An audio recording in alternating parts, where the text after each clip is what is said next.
इसलिए मनोयोग नहीं स्थापित हुआ, मनोयोग को स्थापित नहीं कर पाए, क्योंकि हम निश्चिंत हो जाते हैं। लेकिन जब सासंग भजन होगा, सासंग मतलब मनोयोग के साथ, जैसे साक्षात भगवान को ही देखते हुए, भगवान को ही अनुभव करते हुए वो साक्षात उनके उनसे प्रार्थना कर रहे हैं सेवा के लिए, जो सासंग भजन, जब सासंग भजन होगा तब उसमें ऐसी इस प्रकार संतोष या निश्चिंतता नहीं रहेगी। हम थोड़ा बहुत भजन करके निश्चिंत हो जाते हैं, यही यही हमारी प्रोग्रेसिवनेस को अटका देती है ना। तो साधक को अपनी निश्चिंतता की बात, यदि वो निश्चिंत रहता है तो ये इतनी सराहनीय अवस्था नहीं है, यदि उसे, तो फिर उसमें उत्सुकता, आतुरता नहीं रहेगी ना, वहीं पे संतोष धारण कर लिया। सासंग भजन में तो आतुरता बढ़ जाती है, जैसे जो प्राप्तव्य है, जिसे प्राप्त करना है, वो भी प्राप्त नहीं हुआ।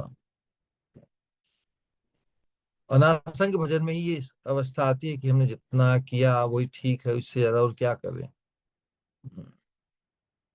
आतुरता नहीं है, बस जैसे कुछ उपलब्ध कर लिया बस, तो अंडर अचीवर ही हम रह जाते हो। अनंत काल से यही आया है हमें, सासंग भजन को उपलब्ध करने के लिए ही ये अनुशीलन हम कर रहे हैं, कि किस प्रकार मंजरी भाव के उपासक या मंजरियां, और जो प्रेम में डूबे हुए जो भाव है राधा रानी के दर्शन के लिए,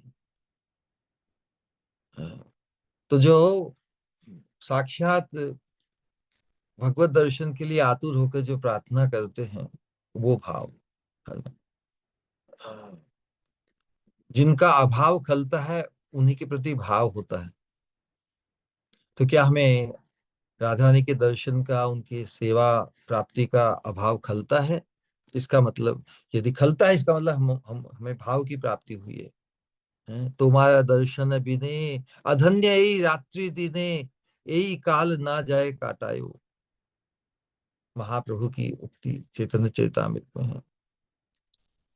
श्याम सुंदर के विरह में कहते राधा रानी के भाव के, तुम्हारे दर्शन बिने अधन्य ही रात्रि दिन, तुम्हारे दर्शन में ये अधन्य है रात्रि दिन, ये समय काटना बड़ा मुश्किल है, यही काल ना जाए काटानो।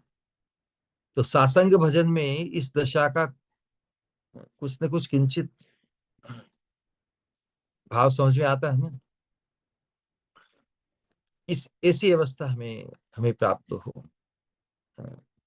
विशेष रूप से चैतन्य महाप्रभु का स्मरण करते हुए हम ये धन्य कलयुगे श्री चैतन्य अवतार, जिस युग के हम साधक हैं, चैतन्य महाप्रभु ने कौन सा भाव व्यक्त किया जब गरुड़ स्तंभ के का, का स्पर्श करते हुए महाप्रभु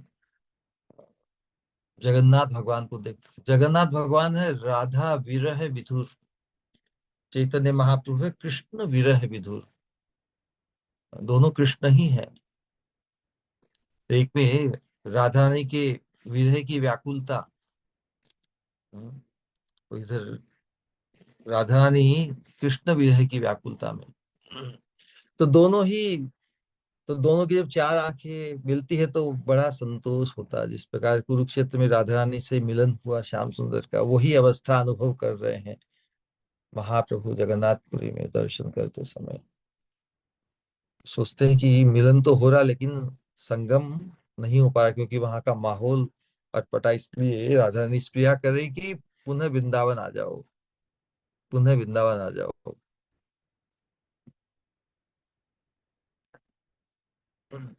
ये कौमार है जो महाप्रभु रथ यात्रा के समय भी जगन्नाथ जी को देखते हुए एक प्रेम गीत गाते थे।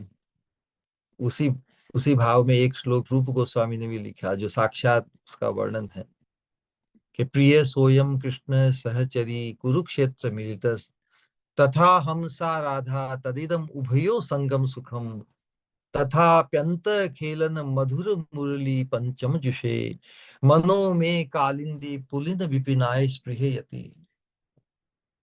महाप्रभु का भाव यही है कि चार आंख तो हो रही है, लेकिन आगे आगे जो संवाद और विलास और भागा भागी दौड़ा दौड़ी, भगवान बंसी बजाए पंचम स्वर पे और भाग के हम दौड़ आती थी, और स्वच्छंद जो विलास होता था ब्रज में, निकुंज मंदिर, और वो तो यहाँ उपलब्ध नहीं। तो साक्षात दर्शन करते हुए भी महाप्रभु सतत अतृप्त ही रहते थे।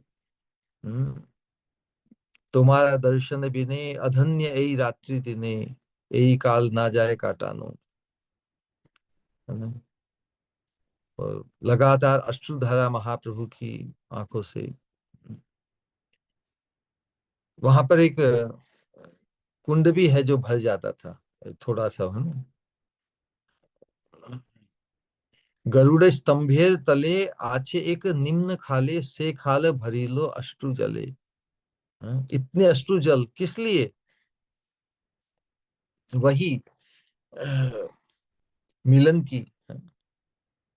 जब प्रीतम से मिलन होता है, तब बहुत लंबे समय के बाद में, तब खुशी के अश्रु धर धर धर धर गिरते हैं ना, तो वैसी अवस्था राधा रानी का भाव है। भगवान श्री कृष्ण ही जिनके लिए सर्वस्व है, सर्वस्व होते हुए भी, साक्षात देखते हुए भी अपने हृदय में रख नहीं पाती। कितनी आरती है देखिए ने, ऐसा भाव है ना। तो इसलिए वृंदावन में ही ये जो मिलन संपादित हुआ, वृंदावन से बाहर जब भगवान चले गए, तो जैसे राधा रानी अपने आप को कंगालिनी जैसी महसूस कर रही है। जो सर्वस्व है जिनके लिए, उनसे ही, उनके संग से ही वंचित है। तो हृदय में तो ओतप्रोत है, फिर भी जो हृदय में है, क्या उनको हृदय में बंद करके रखेंगे? उनके साथ तो जो उनको सुखी करने के लिए उनका संग लाभ, उनके साथ जो व्यवहार है, वो नहीं। कोई हृदय में कोई धारण करके रखे, किसी वस्तु की स्मृति से ही, है ना, चेतना से ही, भाव को ही तो हृदय में धारण करते, खुद साक्षात व्यक्ति को हृदय में थोड़ी छुपा के रखते हैं। वो तो बाहर प्रकट होगा ना, तो हृदय का जो भाव है उसको कब तक हम हृदय में छुपा के रख सकते हैं? वो तो बाहर प्रकट होगा ही ना। तो वही अवस्था जो हृदय में जिनके प्रति भाव है, उनको साक्षात जब तक नहीं पाया जाता, तब तक वो आतुरता, व्याकुलता बढ़ती जाती है। तो उसी दृष्टिकोण से हम सब के लिए यही यही मार्गदर्शन है, यही हम सबको प्राप्त करना है कि उसी प्रकार जो भाव हृदय में हम धारण किए हैं, या जो भाव हमको हृदय में धारण करना है, एक साधक के रूप में, अपने आप को राधा रानी की किंकरी के रूप में, राधा रानी की किंकरी का अभिमान जब हमारे हृदय में अंगीकृत हो जाएगा, धारण कर लिया जाएगा, तब हमारी अवस्था, फिर सासंग भजन हमें उपलब्ध हो जाएगा। अपने वास्तविक परिचय का गुमान तो होना चाहिए ना व्यक्ति को, शाश्वत। हम जो असत या अशाश्वत परिचयों का गुमान हमें कितना होता है संसार में, जिनसे हमारा वास्ता आगंतुक होने के कारण कुछ समय के लिए ही होता है। तो विचार कीजिए, यदि हमें हमारे शाश्वत परिचय से हम परिचित हो जाए, या कोई हमें परिचय करा दे, विचार कीजिए उस चीज को, उसका गुमान कितना होना चाहिए। और जिन्होंने हमारा ये शाश्वत परिचय कराया, उनके प्रति हमारा दृष्टिकोण कैसा होगा? अनंत जन्मों की निधि, अनंत जन्मों से हम अपने आप को खोए हुए भी फाउंड, जिसने हमें अपने आप से मिलाया,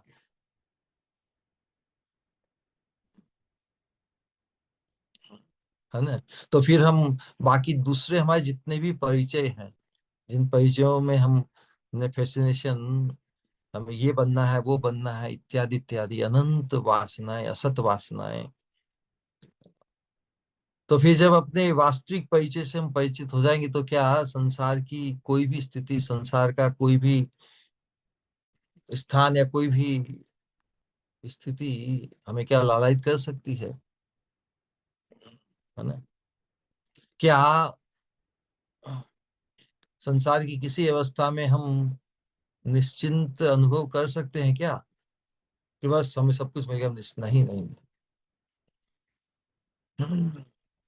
हमें फिर हमारे जो परम गंतव्य, हमारा जो परिचय है, हमारा जो स्वरूप है, उसके अनुरूप उस दिव्य रूप की प्राप्ति के लिए ही हमारी एकमात्र उत्कर्ष, क्योंकि उस दिव्य रूप को प्राप्त करके ही हम साक्षात सेवा सौभाग्य प्राप्त कर सकते हैं।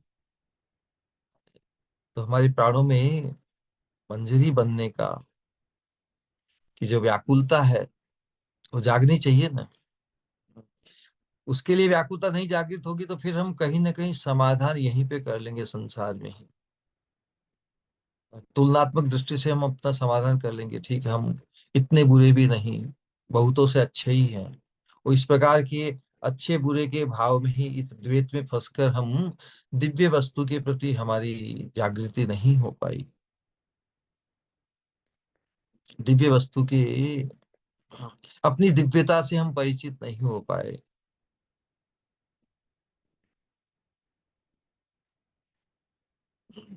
तो हम चैतन्य महाप्रभु की कृपा को उस स्तर पर हमें धारण करना होगा। उनकी कृपा से ही हमारे हृदय में, हमारे स्वरूप के अनुरूप जो हमारे चित्त में जो उत्कंठा, जो आर्त भाव को बढ़ाना होगा। हम जो श्रवण कर रहे हैं वो हमें अभी प्राप्त नहीं हुआ है। जब तक साक्षात प्राप्त नहीं हुआ तब तक हमें रुक नहीं जाना है, तब तक हमें किसी प्रकार के समाधान, संतोष धारण नहीं कर लेना है ना। महाप्रभु वास्तव में जो हमें देना चाहते हैं उसको प्राप्त करके ही हम ठहरेंगे, उसी के लिए ही हमारी, और महाप्रभु की शिक्षा और महाप्रभु के मनोभिष्ट को जानकर उनमें हमारी विशेष, उनके प्रति विशेष आदर उत्पन्न होने से वो लोग हमारे हृदय में जागृत हो जाएगा, राधा रानी की किंकरी बनने का। मुझे बनना है ना। मैं हूं ये मान लेना, इसको स्वीकार करना ही पर्याप्त नहीं। उसके लिए कर्मणा मनसा वाचा हमारे एटीट्यूड को बदलना होगा ना, ढलना होगा अपने आप को। तो किस प्रकार स्फूर्ति में राधा रानी के उत्कर्ष को लीला के अंतर्गत देखते हुए जब उस लीला माधुरी के दर्शन स्फूर्ति में उसका विराम होता है तो जिससे बहुत क्रंदन करने लगते हैं, अरे जैसे खो दिया सौभाग्य। तो क्रंदन करने से फिर पुनः स्फुरन प्राप्त होता है। तो उसमें फिर रास की स्फूर्ति हुई, उसी का निरूपण यहाँ पे हो रहा है। रासलीला तो सभी लीलाओं की मुकुटमणि है ना। तो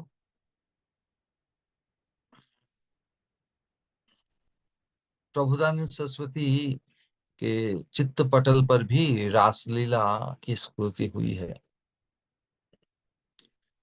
और रासलीला में वास्तव में खुद की स्थिति, राधा रानी के सानिध्य में, राधा रानी के संग में किस प्रकार वो अपनी स्वामिनी पे ही उनकी दृष्टि टिकी हुई है। तो जो भाव उनके चित्त में प्रकाशित हुआ कृपा से, उस लीला का उसे इस श्लोक में दिया है। ये स्वामी जी को देख के जिनकी सुप्रकाशित मुकुट छटा सभी कुछ। वैसे तो रासलीला जो पूर्णिमा के दिन जो घटित होती है, और श्रीमद् भागवत में वर्णन है प्रथम श्लोक में ही 29वें अध्याय का जो प्रथम श्लोक है राष्ट्र पंच अध्याय में, उसी में ही भगवान वर्णन है कि वो ऐसा माहौल अ, पूर्णचंद्र को देखकर और वृंदावन में पूरी ही उसकी जो अद्भुत नैसर्गिक शोभा को देखकर भगवान ने भी मन बना लिया। भगवान स्वयं आत्मा का आत्माराम होते हुए भी मद भक्त विनोदार्थम करोमि विविधा क्रिया, सभी गोपियों का संकल्प था, भगवान के द्वारा अनुमोदित भी था कि भाई आने वाली रात्रि में रासलीला संपादित होगी, तो भगवान ने भी मन बना लिया। तो उसी प्रकार वृंदावन में भी सर्वत्र पॉजिटिव वातावरण, ऐसी शोभा छिटक रही थी। तो वृंदावन की माधुरी को देखकर, अब श्याम तो विनोदन करते हैं ना, मद भक्ता नाम विनोदार्थम करोमि विविधा क्रिया। तो श्याम सुंदर जो अपने प्रेमी भक्तों के आनंद वर्धन के लिए जो विनोद करते हैं, तो उनके चित्त में भी ब्रज सुंदरियों के साथ रास रस माधुरी आस्वादन करने की वासना जग उठी।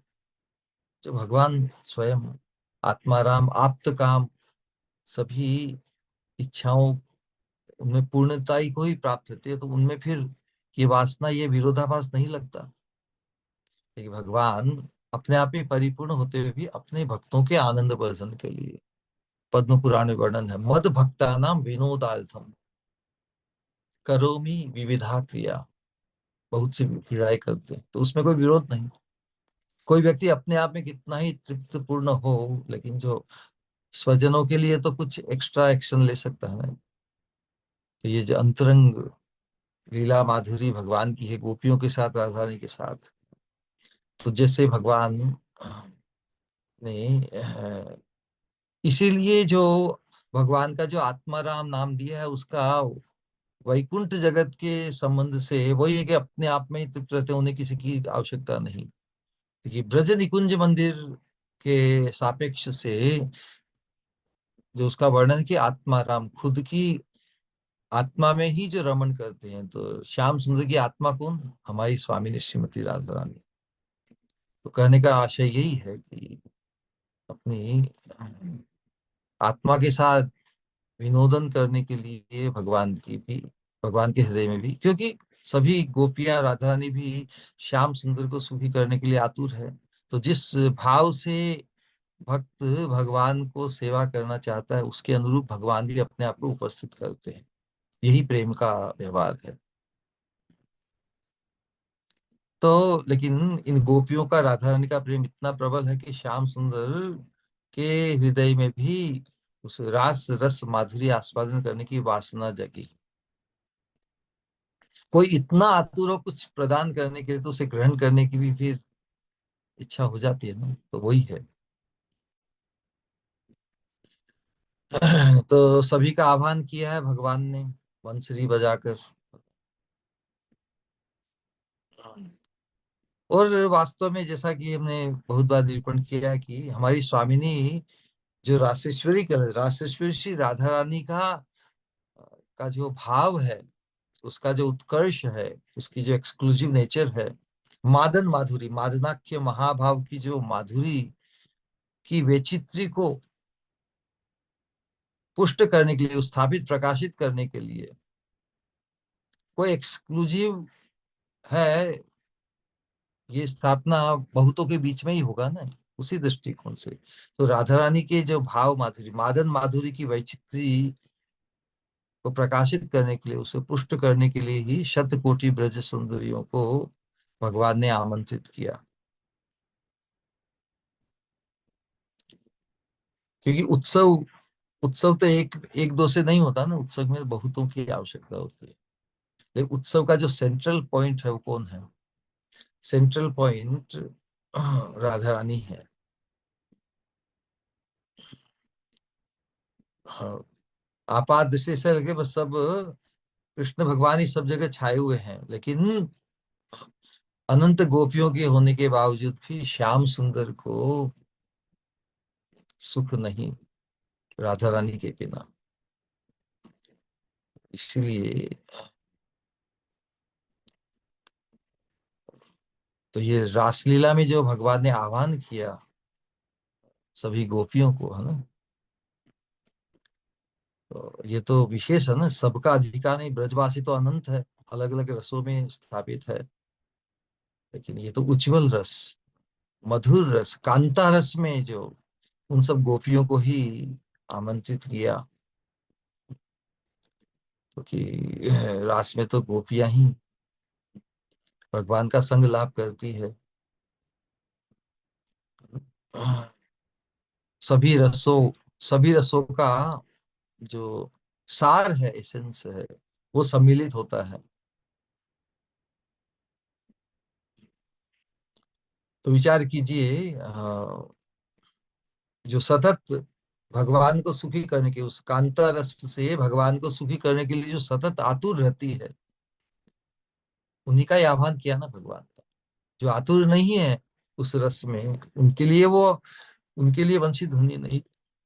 तो वंशी ध्वनि के नाद द्वारा उन्हीं ब्रज सुंदरियों को आमंत्रित किया। और उनमें परमा सुंदरी, परमा गोपी राधा रानी भी है ना। वंशी नाद से सब दौड़ी चली आई। श्याम की बंसुरी का जो अ, सबसे परम उद्दीपन है ना, जिसके लिए हम अति आतुर हो, और वही हमें साक्षात आह्वान करे, इशारे से बुलाए कहकर, कितना उद्दीपन। तो भगवान कृष्ण के मुख से निकला जो मुरली नाद का जो अमृत, इतना उद्दीप्त कर दिया गोपियों को, उनके चित्त को आकृष्ट करके उनको खींच लाए है ना। महाजनों ने एक पद गाया कि श्यामेर बांसुरी दुपुरे डाकाती, श्यामेर बांसुरी दुपुरे डाकाती, सरबस हरि नीलो। सरबस, हरि, हरि मतलब भगवान, नीलो मतलब उसको छोड़ा, तान है। उसका डाक मतलब जो आवाज दी, उसको छोड़ा भगवान ने। हरि नीलो, हिया दगदगी। अब जिन्होंने सुनी है भगवान बंसरी, उन अति आतुर गोपियों ने, हिया दगदगी पराण पागली केनोबा एमती कइलो, एमती जे भाव ना बुझी ताहार पीरिति ताहार सने, गोपत करिया केनना राखिल बेकत करिल केने, खाइते शुइते आन नाही चित्ते बधिल करिल बाशी। हाँ हाँ हाँ, सभी सबको बाधित कर दिया। खाई थे, कोई खा रहा था, कोई कोई सो रहा था, कुछ श्रृंगार कर रहा, आना चाहिए, या और जो भी कुछ चित्त में था वो बधिर, बधिर मतलब उसको ब्लॉक कर दिया ना। सभी उसी वजह से स्थगित हो गया। खाईते शुईते आन नाही चित्ते बधिर करिल बाशी, सब परिहरी करिल बाउरी। सब चीज से छुड़ाकर बाउरी बना दिया। करिल बाउरी मानये जेमन दासी, कुलेर करम धैर्य धर्म सरस मरम फांसी, चंडीदास भने यही से कारणे कानू सरबस वासी। तो ये तो बंगाली का थोड़ा अध्ययन करेंगे तो इनका और भी रसास्वादन हो पाएगा।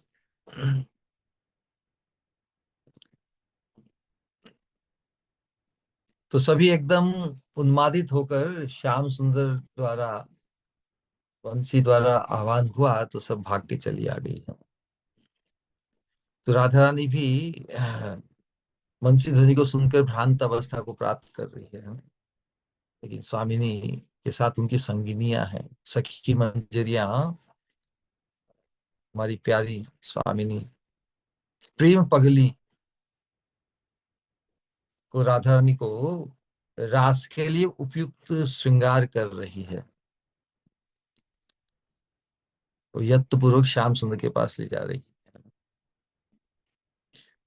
बाकी सब गोपियां श्याम सुंदर के पास निकट पहुंच गई है ना, किंतु राधा रानी को कुछ विलंब हो रहा है।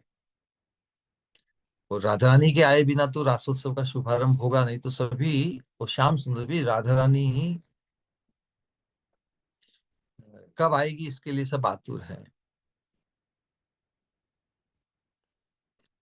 तो राधा रानी के इंतजार में श्याम सुंदर अन्य गोपियों के साथ कुछ वार्तालाप, नर्म नर्म परिहासमय मजाक मस्ती की बातें कर रहे हैं। तो वास्तव में राधा रानी के इंतजार में सब जो लगे हुए हैं, महाराज, क्योंकि राधा रानी के बिना तो संपादित होगा नहीं।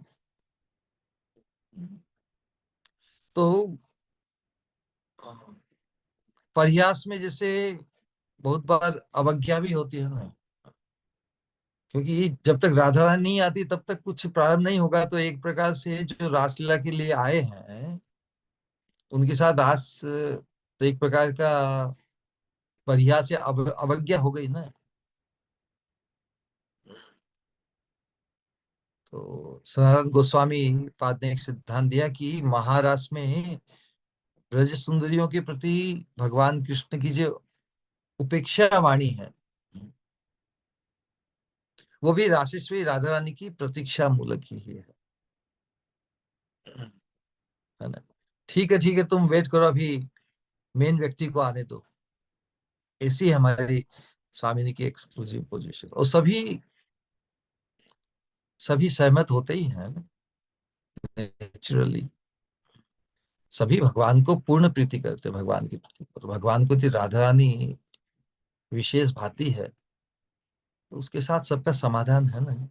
समाधान होने से ही तो रासलीला संपादित होगी। नहीं तो राधा रानी के प्रति असूया बुद्धि यदि गोपियों में हो तो उससे भी रास संपादित नहीं होगा। तो भगवान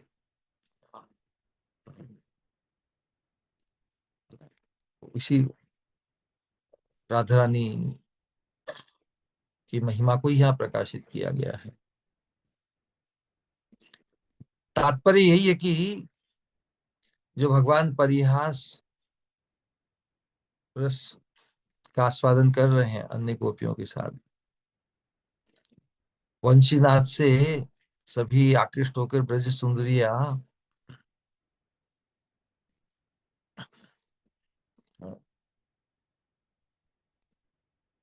तो भगवान राधा रानी के की अनुपस्थिति में जो अनेक प्रकार के संवाद गोपियों के साथ करते हैं ना, नाना प्रकार की उपेक्षा वचनों का प्रयोग कर रहे हैं, तो गोपियां तो फिर प्रार्थना ही कर। भागवत में भी वर्णन है, भगवान जब उपस्थित हुए हैं सभी के साथ विचित्र विचित्र बातें करते हैं, लेकिन जब राधा रानी उपस्थित हो जाती है तब उनकी बात करने की स्टाइल बदल जाती है।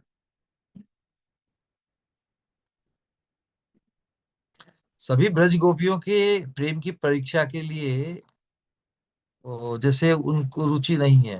अब तो आ तो गई भाई, मैं तो बंसी बजाता हूँ, मेरा काम तो बंसी बजाना है, तुम बंसी को सुन के तुम ऐसा मान लिया कि मैं तुम्हें बुला रहा हूँ, ऐसा कैसे मान लिया तुमने, मैं तो विनोद करता हूँ। तो अनेक प्रकार की उपेक्षामय वाक्यों को भगवान ने, और कृत्रिम वाम्य, कि भाई अनेक प्रकार की उपेक्षा वचनों का प्रयोग भगवान ने किया, लेकिन गोपियां तो फिर उनके हृदय में पीड़ा पहुंची ना गई। उन्होंने हमारा आह्वान किया और हम आ गई हैं तो बोल रही है कि मुझे तुम्हारी कोई पड़ी नहीं है। इस प्रकार की अवज्ञा वचन कर रहे हैं।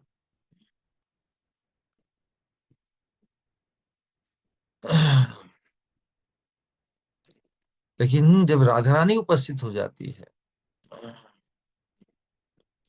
जब राधा रानी उपस्थित हो जाती है तो भगवान किसी प्रकार राधा रानी के समक्ष अन्य गोपियों की भी उपेक्षा नहीं कर सकते। कारण यही है कि जो भगवान को चाहिए, राधा रानी का जो मादनाख्य प्रेम, प्रेम की शक्ति ऐसी कि राधा रानी की उपस्थिति में, है ना, वो प्रतिकार या उपेक्षा नहीं कर सकते, है ना। राधा रानी की अनुपस्थिति में सभी गोपियों का आग्रह भी भगवान को आकृष्ट नहीं करता, लेकिन राधा रानी जब उपस्थित हो जाती है तब उनका एटीट्यूड बदल जाता है। तो कह सकते हैं कि भगवान बाकी सब ब्रज सुंदरियों की प्रेम परीक्षा कर रहे थे, लेकिन राधा रानी के आते ही जो उनका कृत्रिम वाम्य भाव या उपेक्षा का भाव था वो समाप्त हो गया, और भगवान श्री कृष्ण हंसते हंसते ब्रज सुंदरियों के साथ घुल मिल गए राधा रानी के आते ही सब जैसे। तो आज भी उसी प्रकार की स्फूर्ति में दर्शन कर रही है किंकरी। उसी प्रकार भगवान कृष्ण राधा रानी की प्रतीक्षा में ब्रज सुंदरियों के साथ अनेक प्रकार की परिहासमय बातें कर रहे थे। तो सहसा जैसे ही राधा रानी का आने का हुआ तो सहसा दूर से ही जैसे पूरी दिशा दिशा दिक्पाल न दिशा चक्र सब जगह से चमकने उठा। उस उस ज्योति की किरण छटा से श्याम सुंदर के अंतर में आनंद विस्तार को प्राप्त हुआ, क्योंकि जिनकी प्रतीक्षा हो रही है वो आ रही है ऐसा निश्चित हो गया, है ना। जैसे शाम को गाड़ी के इंतजार में जब दूर से कोई ध्वनि आती है या प्रकाश, बहुत खुश हो जाते हैं ना जिनको गाड़ी में जाना। तो इस प्रकार राधा रानी के आगमन के पहले ही उनके जो आभूषण है, उनकी जो अंग द्युति है, उससे ही पूरी दिशा प्रकाशित हो रही है। उस ज्योति को देखकर भगवान का हृदय चमत्कृत आनंद मग्न आनंद पुलक उनके हृदय में छा गई। श्याम सुंदर समझ गए कि भाई अ, रासेश्वरी का आगमन हो रहा है, यह उन्हीं के मुकुट की प्रभा है। चारों दिशाएं जो उद्भासित कर मेरे अंतर में प्रेम पुलक जगा दिया ना। तो राधा रानी जो रास रासेश्वरी है, महा साम्राज्ञी है, उनके आदर अभिनंदन के लिए सभी संभ्रम उठ खड़े हुए, और जिस दिशा से वह ज्योति आ रही थी उत्कंठित नेत्रों से उसी ओर देखने लगे सभी श्याम सुंदर के साथ। अ, तो देखते देखते हमारी स्वामिनी के जो फूलों से बने श्रृंगार अंगद हार, केयूर अंगद हार, कंकणों की छवि ने भी चित्त को आकर्षित कर लिया। कि राधा रानी की जब सब अलंकार है ना, वो राधा रानी तो महाभाव की मूर्ति है। तो महाभाव की मूर्ति पर ये श्रृंगार भी अंगीकृत होकर महाभाव को ही प्राप्त कर लेते हैं, जिसे हम जिसका करेंगे संग उसका लगेगा रंग ना। तो राधा रानी के जो अलंकार है वो भी अंग में राधा रानी के महाभावमयी राधा रानी के अंग में स्थान पाकर महाभावमय हो गए हैं। हाँ, तभी तो उन्होंने बाकी सब रत्नों की छवि को पराजित कर दिया है। क्योंकि ब्रज में तो जो श्रृंगार है फूल से मुख्य है ना, ब्रज की में, जिस पर भगवान भी वनमालाओं जो वन में जो उपस्थित जो वस्तु उनसे श्रृंगार करते हैं। शिव राधा रानी ये भी श्रृंगार,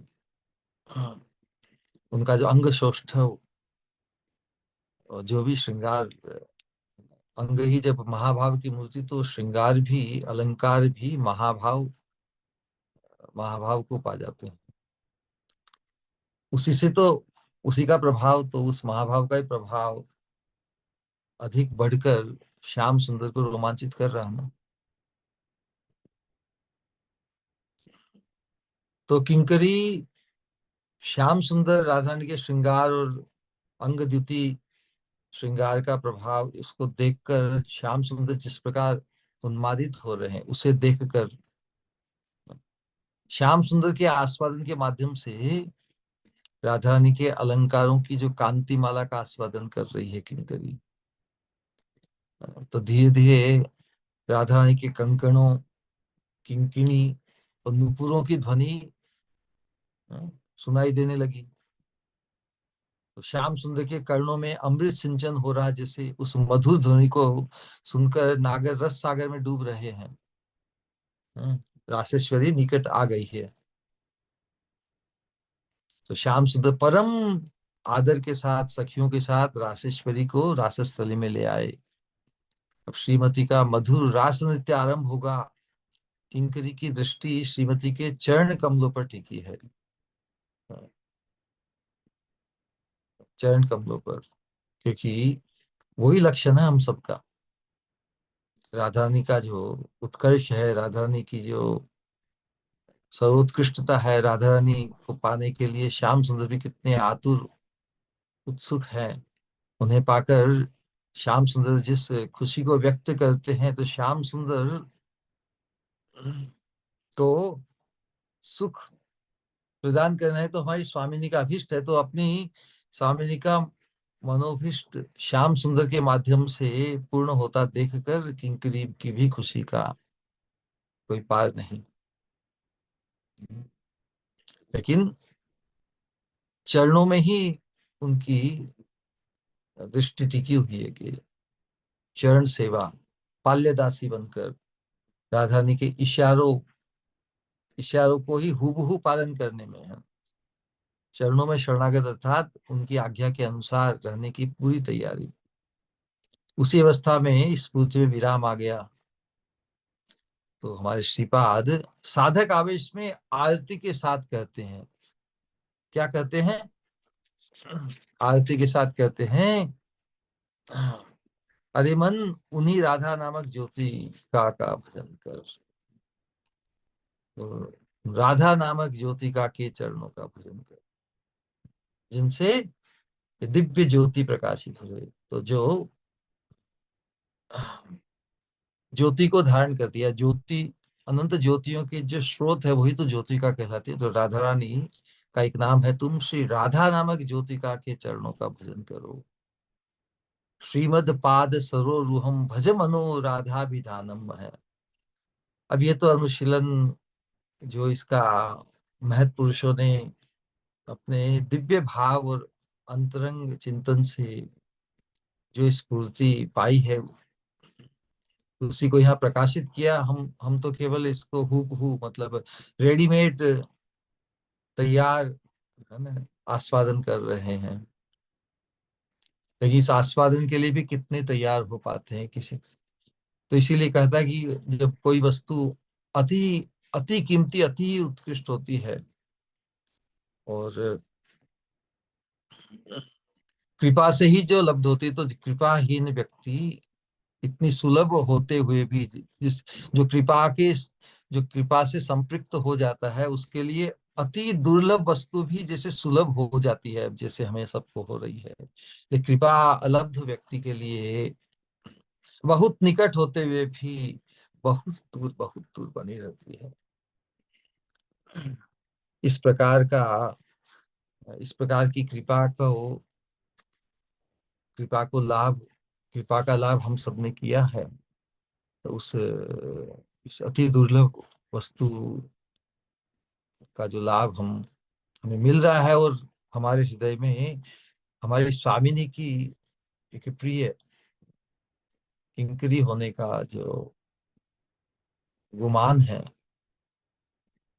किंकरी बनने का जो हमारा संकल्प है, वो दृढ़तर होता जाए, इसी अपेक्षा, आशा और भावना को व्यक्त करते हुए आज अपनी वाणी को विश्राम देते। किसी का कोई प्रश्न या जिज्ञासा हो? अच्छा। हरे कृष्ण।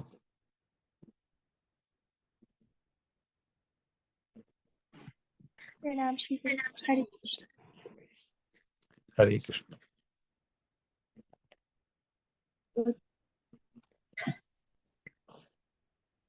किसी का कोई सवाल या कुछ कहना चाहते हैं तो प्लीज शिखा सखी आप अनम्यूट कर सकते हैं।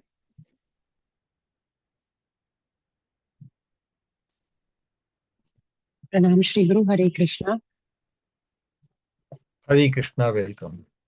हर सत्संग में श्री गुरु आप बिल्कुल हमें वहां तक ले ही जाते हैं जहाँ पे हमको लगता है कि हम राधा कृष्ण के दर्शन कर पा रहे हैं।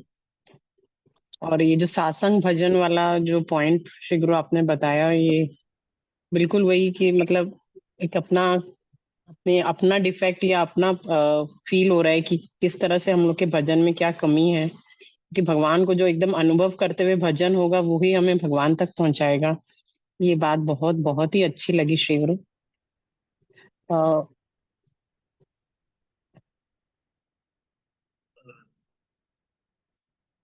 हमें यदि कृपा का किंचित भी एहसास हुआ है, तो उसमें बस एक चीज को ध्यान करना कि अभी हमें पूर्ण कृपा के पूर्ण कृपा प्राप्त करने के लिए कातर भाव को अंगीकार करना है। हम हमें कृपा प्राप्त हुई, कृपा कृपा से हम संतोष धारण नहीं कर ले। वी हेवन कोट एनी, तो जिसे कृपा को उसी ने धारण किया जिसे कृपा का लोभ लग जाए। जैसे धन किसी को मिले, धन का लोभ मिल जाए, तो क्या वो तृप्ति होगी उसकी?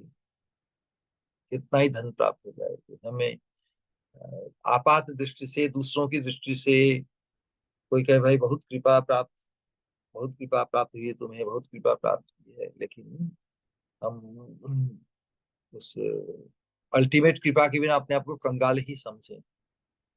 कंगाल नहीं समझेंगे तो फिर वहीं पे टिक जाएंगे, वहीं पे अटक जाएंगे। इसलिए कंगालियत,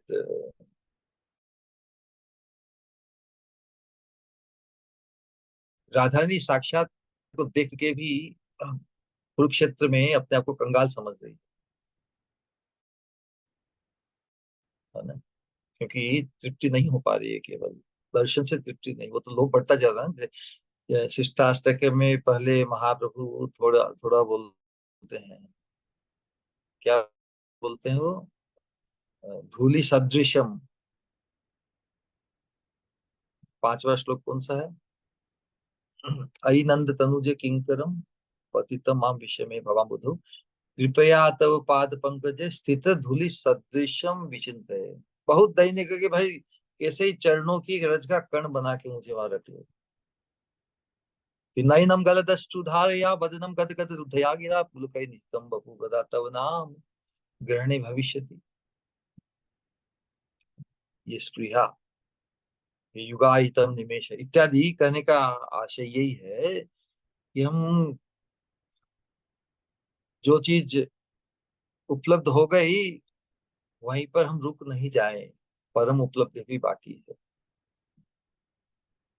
हे भगवान, आपके प्रति अहेतु की भक्ति मेरी बनी रहे। तो अहेतु की भक्ति मिलके वहीं रुक जाएंगे। अहेतु की भक्ति का जो परम गंतव्य है, सामिने की किंकरित्व की प्राप्ति, जब तक साक्षात हम किंकरी रूप को प्राप्त नहीं करते, तब तक हमें कुछ नहीं मिला, कि कंगाली महसूस करना है। संसार के सापेक्ष में कोई हमें कितना ही श्रेष्ठ उत्कृष्ट माने, we haven't got anything yet. इसलिए उस आतुरता में शिथिलता नहीं आनी चाहिए। लोभ जब जागृत हो जाता है ना, तब अपने आप ही वो अवस्था आ जाती है।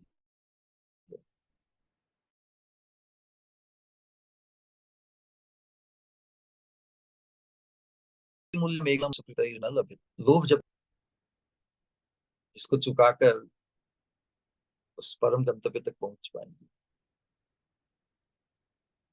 जैसे संसार में लोभी व्यक्ति की निंदा होती है ना, बहुत लोभी रहा है। तो लेकिन इस मार्ग में तो, इस साधना में तो लोभ ही साधक है। लोभ क्या है? साधक है। तो जो लोभ को प्राप्त है वही साधक है इस चीज को, क्योंकि लोभ ही साधक है। जो सा, जो जो साधता है वही तो सिद्धि प्रदान करता है। तो लोभ ही हमें लोभ ही हमें साक्षात्व को उपलब्ध कराएगी।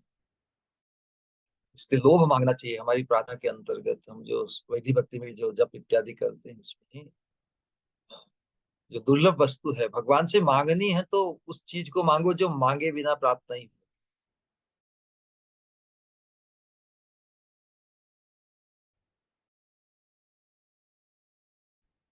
शिव का बहुत बड़ा रोल। शैव हेतु हो प्रयते कोविदो न लते यद भ्रमताम उपर्यत है। जीव ऊपर नीचे अनंत योनि में भटकता है, किस कारण? कर्म के वशीभूत। न लभ्यते यद भ्रमताम, कर्म के वशीभूत भी अनंत बार ऊपर नीचे जाने से भी जो चीज उपलब्ध नहीं हो सकती, उसके लिए ही प्रयास करना है। केवल कर्म के वशीभूत अच्छे कर्म करके भी सभी जगह जाने पर भी जो चीज उपलब्ध नहीं होती वो भक्ति है। भक्ति को ही सत्कर्मों के फल वशीभूत सत्कर्म करने से नहीं प्राप्त होती। भक्ति के लिए तो विशेष प्रयास करना पड़ता है, स्वतः प्राप्त नहीं होती। करने का मतलब कर्म के वशीभूत हम ऊर्ध्व गति, निम्न गति, मध्य गति प्राप्त कर सकते, लेकिन न लभ्यते यद भ्रमताम उपरि यद है। अनंत जन्मों के कर्म के कारण भी अन्य प्राप्त होते भी जो बिना प्रयास के भक्ति प्राप्त, तो प्रयास की यहाँ बात है। विशेष प्रयास मतलब उस आतुरता, उस लोभ। जब तक लोभ जागृत नहीं हो जाता, तब तक हमारा अनासंग भजन रहता है। लोभ के स्तर पर, आसक्ति के स्तर पर सात्संग हो जाता है, क्योंकि फिर उस अवस्था में जो अभिष्ट है उनका विस्मरण। किसी चीज में, किसी व्यक्ति में जब हम आसक्त हो जाते हैं, इन द बैकग्राउंड ऑलवेज उनकी स्मृति रहती है। तो वैसी अखंड स्मृति यदि राधा रानी की हो जाए, ये तो मंजरी है साक्षात। प्रभुदानंद सरस्वती तो सखी मंजरी है, उनकी तो ओतप्रोत चित्तवृत्ति है राधा रानी के चिंतन में। तो वैसी स्थिति हमारी उपलब्ध हो जाए, अथवा तो जिनकी ऐसी स्थिति है उनके सानिध्य में आके संक्रमित हो जाए वो भाव।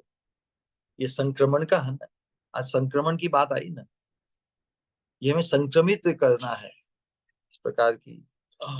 मालूम नहीं कहाँ पर, लेकिन भाव भाव वही है,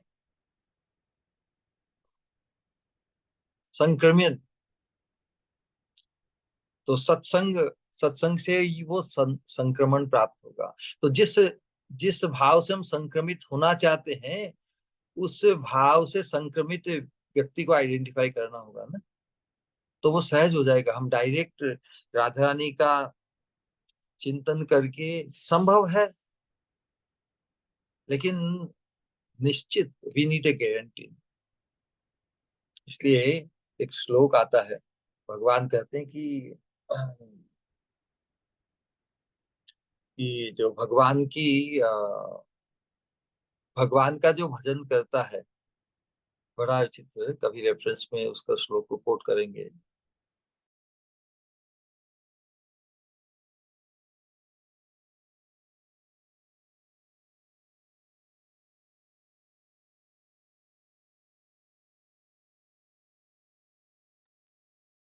में संशय है, भगवान डायरेक्ट जो भजन करता है, लेकिन जो भगवान के भक्त का भजन करते हैं, भगवान के भक्त की भक्ति करता है, उसकी सिद्धि तो गारंटीड है। इसी रूप गोस्वामी ने सिद्धांत भी दिया है भक्ति सामर्थ सिंधु में, कि जितने भी अंग भक्ति के भगवान के व्यभिकृत होते हैं, व्यवहार में आते हैं ना, 64 भक्ति अंगों के अंतर्गत, प्राय सभी भक्त की भक्ति में भी अनुष्ठित होते हैं। प्राय करने से कौन सा ऐसा अंग है कि जो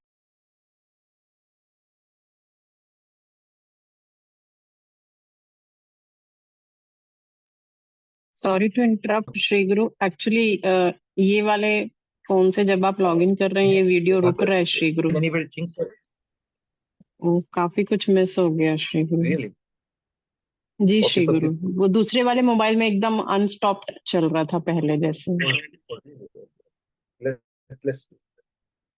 उसमें क्या आवाज इतनी तेज नहीं आती इसके लिए। Okay, this is better. तो कहाँ पर रुक गया मैं? कहने का आशय वो है श्लोक कि जो श्री गुरु आप बता रहे थे ना, जो भगवान का भजन करते, वहां से नहीं सुन पाए श्री गुरु। जो भगवान क्या? भगवान जो भगवान का भजन करता है, वो एक श्लोक आप बता रहे थे, और उससे हाँ भक्त का भजन जो करना बेटर है। हाँ तो जो भगवान को भजते हैं उनको सिद्धि होगी नहीं होगी इसमें संशय है।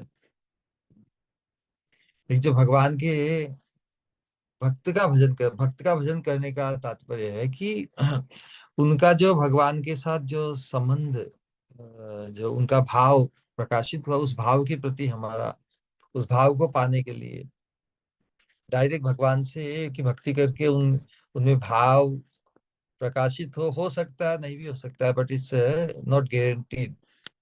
Could be very lengthy process. लेकिन जिनके हृदय में भगवान की प्रीति का भाव प्रकाशित हुआ, उनको यदि हम आइडेंटिफाई कर कर देते हैं तो उनके संग से वो संक्रमित हो जाएगा। ये भागवत का रहस्य है। कितने कितने हजार हजार साधक भगवान की भक्ति करके, बहुत से अनुशीलन करके भी भजन का ही आवेश बढ़ सकता है। इतने सेमिनार किए, इतने सत्संग किए, इतने ये दी वो किए, बहुत किए वे, सेंटर में सेल्फ सेंटरनेस ही आता है। देखो भगवान का साक्षात भजन करके भी, लेकिन किस प्रकार आदर्श हमारे सामने हो, तो आदर्श को फॉलो करना बहुत इजी हो जाता है। इन्हें प्राप्त है तो डायरेक्ट हम हेड क्वार्टर में जाके वहां की फॉर्मेलिटी उससे परिचित नहीं है ना। तो जो एवेन्यू, जिस एवेन्यू से भगवान की कृपा हम तक पहुंची है, अ, उनके द्वारा हम सहज लाभ उत्पन्न कर सकते हैं। ये संक्रमण का है। इसलिए भागवत में जो 3:25-20 में जो दिया है ना, वो श्लोक बहुत कॉन्टेम्पलेटिव है। स एव साधुषु कृतो। जैसी आसक्ति, जैसा आवेश हमारा संसार में होता है जो भव बंधन का कारण, वैसा ही आवेश, वैसी ही आसक्ति यदि किसी महत् पुरुष के प्रति हो, प्रसंगम अजरम पाशम आत्मनः कवयो विदुः स एव साधुषु कृतो। ये जो बहुत क्रिटिकल श्लोक श्रीमद् भागवत में कपिल भगवान माता देवहूति को कहते हैं, भागवत का पूरा रहस्य।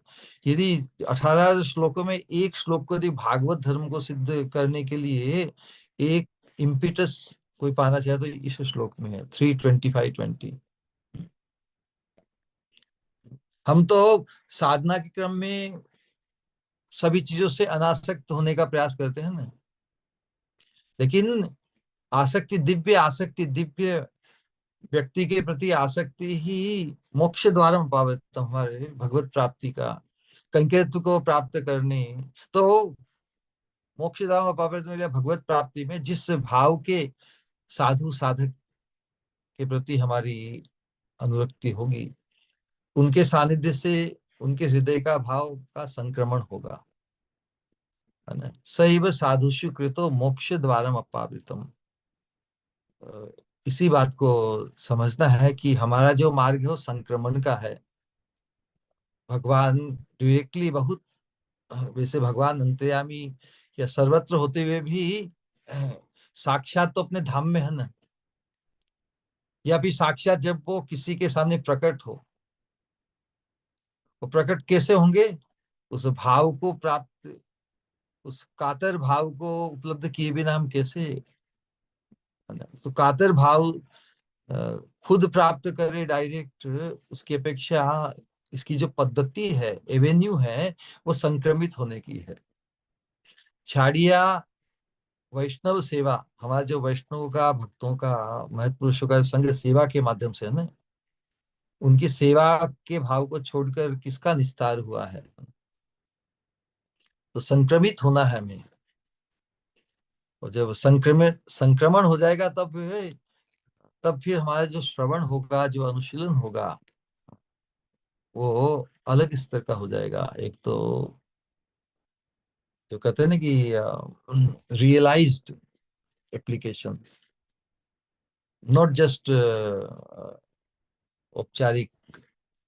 तो जो वैधि भक्ति है वो औपचारिक भक्ति है एक प्रकार से, है ना। क्योंकि हमें कह दिया है, हम क्योंकि हम करना चाहते हैं, आगे बढ़ना चाहते हैं, अच्छा है, तो चलो इतना करके फिर धर्म के अंतर्गत जैसे है ना, धर्म का पालन करने से निंदा नहीं होती, प्रशंसा होती है। तो उसी प्रकार की मैक्सिमम साधकों के जीवन में ये जो शुद्ध भक्ति की जो साधना, वो भी एक धर्म बन के सीमित रह जाता है, वहां पे स्थगित हो जाता है। इसीलिए इस मंजरी भाव की उपासना में अपने स्वरूप की जागृति के प्रति आकर्षण न हो, स्वरूप की जागृति के प्रति हमारा फैसिनेशन जागृत ना हो, उस प्रकार की मनसा, स्पृहा हमारे हृदय में जब तक जागृत नहीं होगी। क्योंकि मंजरी बनकर ही या मंजरी होकर ही, मंजरी मानकर ही हम इस अनुशीलन को न्याय कर सकेंगे। अन्यथा फिर अपने कैजुअल रेगुलर जो कहते हैं ना कि क्या बोलते हैं, जो एक प्रकार की निश्चिंतता आ जाएगी, जो कहते हैं ना यंत्रवत, जो अनासंग भजन वो यंत्रवत होता है। तो कहीं इस प्रकार का तो बहुत समय तक भजन करने पर भी प्रेम प्राप्त नहीं होता, देखिए।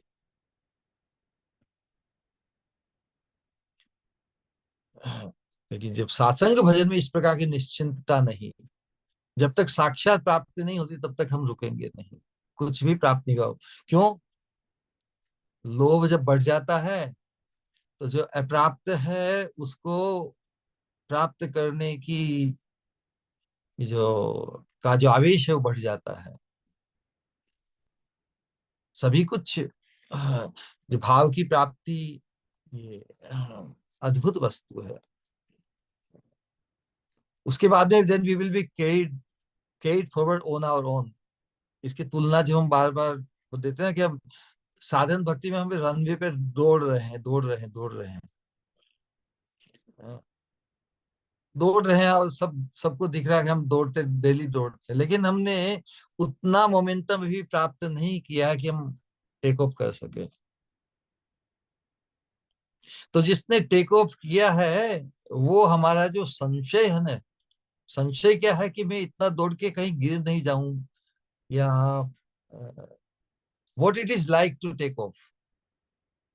तो हम सबको आदर्श चाहिए। तो one who has taken off, जिसकी चेतना ने टेक ऑफ कर लिया है उस भाव के प्रति, उनसे यदि हम संक्रमित हो जाए तो हमें भी टेक ऑफ होने की में जो संशय या जो रुकावट है उससे हम मुक्त हो जाएंगे, हट जाएगी।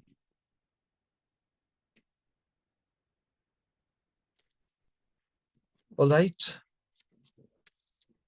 कुछ कहना, कुछ एक और प्रश्न क्वेश्चन श्री गुरु, है? जो एक छोटा सा क्वेश्चन और, जो राधा रानी ओ, के चरणों चरणों में जो चिन्ह है श्री गुरु, हाँ अ, हाँ। वो मतलब वो कैसे उभरे हुए हैं, या जैसे जैसे हम लोग के मेहंदी का एक प्रिंट होता है, वो परमानेंट एक प्रिंट की तरह है, कैसा है? क्योंकि आपने जैसे एक पिछले श्लोक में बताया था। हाँ, अच्छा अच्छा प्रश्न है। हाँ तो देखिए, जैसे हाथ में उभरी हुई रेखा होती है ना, इनको भी आप कहीं पे तो उसकी वो रेखाएं आ जाती है ना, तो कह सकते हैं हाँ, थोड़े इतने उत्कृष्ट वैसे लगे हुए हैं इसके। जैसे हाथ की रेखा में थोड़ा थोड़ा थोड़ा डिप है ना, तो डिप अंकित हो जाएगा। तो राधा रानी के तलवे में जो वो निशान है, हम कह सके थोड़ी उसमें डिप है, जिससे वो निशान सेंट पर, मिट्टी पर आ जाते हैं। तो और अच्छा अच्छा चिंतन, अच्छा भाव है। थोड़ा थोड़ा थोड़े उभरे हुए कह सकते हैं, जिस प्रकार अ, उभरापन होता है, लेकिन है तो वो चिन्ह।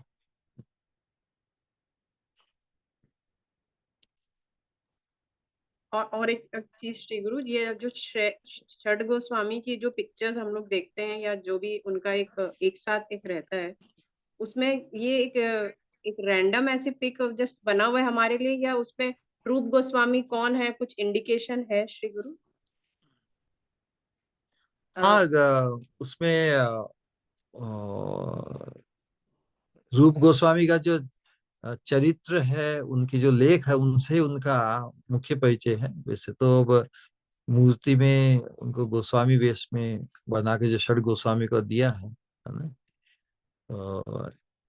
एक्चुअल पार्षद के रूप में उनका जो रूप चैतन्य महाप्रभु के साथ प्रकाशित हुआ, वो तो उस वो तो डायरेक्ट उपलब्ध है नहीं, लेकिन उन्हीं में ही उनकी भावना, जिस प्रकार भगवान का जिस प्रकार वर्णन है ना, उस वर्णन के अनुरूप उनको मूर्ति में अंकित किया जाता है ना, फिर उनकी प्राण प्रतिष्ठा उसी प्रकार जिस मूर्ति में रूप गोस्वामी का भाव व्यक्त किया जाता है ना, तो उनका जो जनरल जो जैसा वर्णन है उनके रहन सहन का, उनके पहराव का, उसके अनुरूप जिस मूर्ति में उनको धारणा की जाती है, उसके अनुसार उनकी प्रतिष्ठा होती है।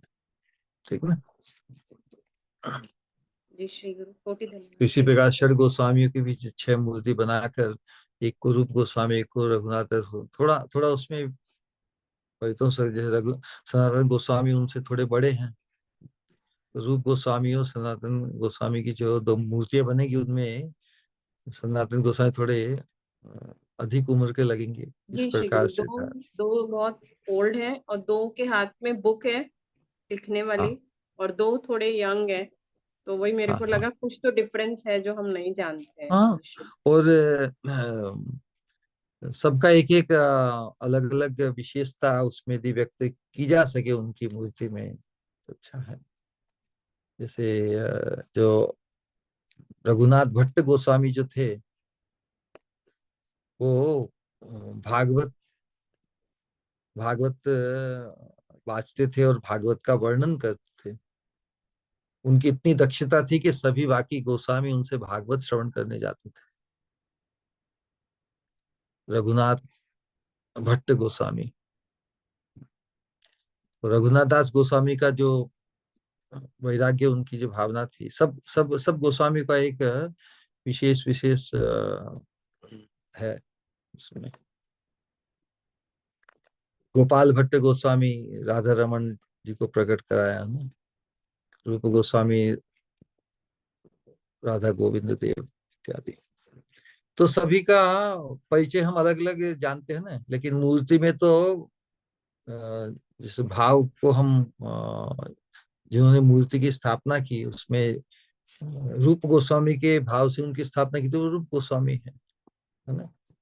उसी प्रकार सनातन गोस्वामी, उस बाकी सब गोस्वामी है, विश्वनाथ चक्रवर्ती ठाकुर है इत्यादि। तो महत पुरुषों ने, पूर्व महत पुरुषों की मूर्ति में जिनका भाव स्थापित किया, उसी प्रकार हम, तो कहीं कहीं पे तो जैसे हम एक मंदिर में जाते, और अ, राधा दामोदर मंदिर में भी 6 गोस्वामी का अलग अलग नीचे नाम लिखा हुआ है, उस प्रकार से धारणा कर सकते हैं। ठीक है। जी श्री गुरु, कोटि धन्यवाद Shri Guru. Hare Krishna. Hare Krishna. All right then.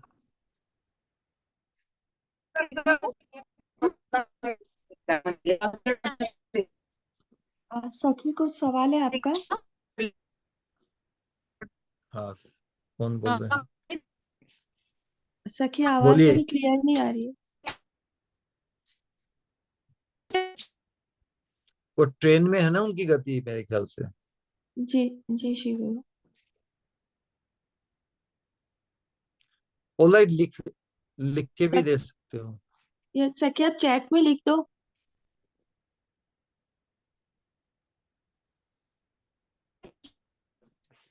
Time पूछूंगी मैं आपसे, गुरु प्रणाम। हाँ, श्री स्वामी मुक्ति, कहो। प्रणाम शिव। हरे कृष्णा। शिव, आपने एक बार बोला इसमें जब वृंदावन से श्याम चले जाते हैं तो हमारी स्वामिनी अ, होते हुए भी सब कुछ वो खुद को कांगालिनी का एहसास वो होता है। तो जब वो इस तरह का एहसास करती है तो ऑब्वियसली वो विरह में है या उनका वो दर्द बहुत उस वक्त श्री गुरु किंकरिया उस वक्त क्या बोलकर और कैसे उन्हें संभालती है। अ, प्रश्न रिपीट करना समझा नहीं। आपने कहा ना कि जब राधा रानी वृंदावन जब से वो जाते तो राधा रानी कांगालिनी बोलकर महसूस करती है अपने आप को कि कांगालिनी है वो, तो यानी कि उनको बहुत ज्यादा वो अभाव श्याम सुंदर का खलता है और वो बहुत ज्यादा उस वक्त किंकरियों का क्या रोल होता है, मतलब क्योंकि वृंदावन में तो श्याम नहीं रहते उस वक्त, तो वो उनको उनकी मिलने की ये व्यवस्था या क्या करती है उस वक्त।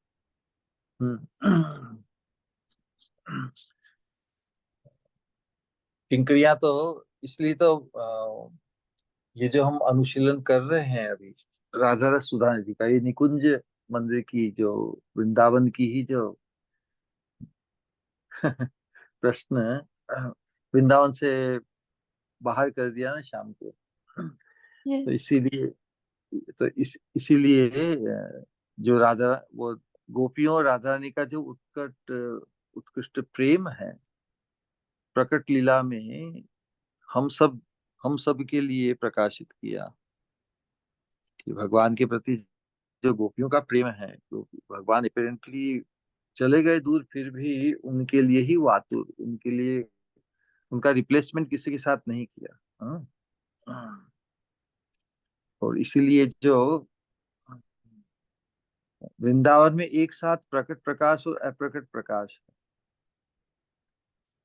तो जो अप्रकट प्रकाश है उसमें तो भगवान कभी अपेरेंटली भी ब्रज को छोड़ के नहीं जाते। और तो इसीलिए जो निकुंज मंदिर की और जो सखी मंजरियों की, राधा रानी की अंतरंग सखियों की जो लीला है, वो नित्य प्रकाश अप्रकट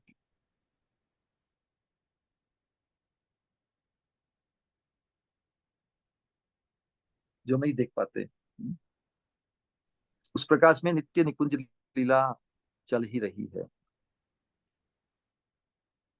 एक जो प्रकाश प्रकट लीला में जब भगवान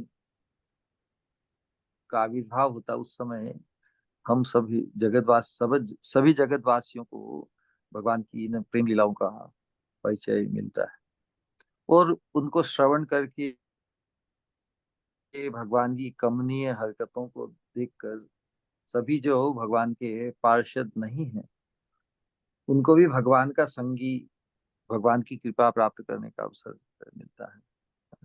तो राधा रानी जब विरह व्याकुलता में होती है तब तो श्याम सुंदर को उपलब्ध कराने का पूरी व्यवस्था साधन करती है ना किंकरिया। स्वामिनी हम्म। की जो पीड़ा है उसको उसका शमन करने के लिए श्याम सुंदर ही बहुत कारणों से, बहुत बाधाओं के कारण संकेत स्थान पर समय पर नहीं आ सकते। बहुत से कारण हो सकते हैं ना, सामाजिक पारिवारिक अनेक प्रकार की बाधाएं आ जाती, क्योंकि राधा राधा श्याम सुंदर के साथ जो मिलन है ना वो रह दशा है, एकांत में सबसे छुप कर, ये लुका छिपी की लीला है ना, तो उसमें बिल्कुल। अचानक यदि श्याम सुंदर को घर का, पड़ोस का या लौकिक लौकिक दृष्टिकोण से अनेक कोई कार्य जिम्मेदारी आ गई तो उसमें श्याम सुंदर नहीं आ सके, तो राधा ही तो आतुर है, उस अवस्था में उसका समाधान करने के लिए किंकरिया सब काम करती है। श्याम सुंदर को पुकार भी लाती है, ऐसी पुकार करती है जैसे खुद श्याम सुंदर के भक्त भी जैसी पुकार नहीं, वैसी पुकार किंकरिया श्याम सुंदर के लिए करती है। तो उत्कृष्टतम पुकार को सुनकर श्याम सुंदर उपलब्ध हो जाते हैं और उनका हाथ पकड़ के फिर वो किंकरी के स्वामिनी के साथ मिलन संपादित कर देती है। तो किंकरियों का मुख्य जो चिंतन और जो उनकी या यही रहती है कि स्वामिनी जो चाहती है तो उसके लिए जो कुछ आवश्यक है वो, हम स्वामिनी की किंकरी है, अब स्वामिनी को कुछ नहीं करना, सब कुछ हम करेंगे, ऐसी भावना को ही रखती हुई वो करती है। तो तुम्हारा प्रश्न कि जब श्याम सुंदर चले गए है ना, जी। वो तो प्रकट प्रकट लीला का प्रकाश है ना? तो उसके अंतर्गत भी अ, जो ब्रह्म इत्यादि, तो विरह व्याकुलता तो प्रकाशित हुई, लेकिन श्याम सुंदर के साथ अष्ट मतलब मिलन भी संपादित होता है। लेकिन भागवत में जो वर्णन है वो प्रकट प्रकाश, इसमें गोपियों की जो उत्कट, राधा रानी का जो उत्कट भाव है कृष्ण के, भगवान के दूर हो जाने पर भी उनमें उनकी निबिड़तम आविष्टता बनी रहती है। ठीक ना? जी। तो एक दृष्टिकोण से हमें उतना दुखी होने की आवश्यकता भी नहीं, क्योंकि नित्य अप्रकट प्रकाश तो चल ही रहा है वृंदावन में ना।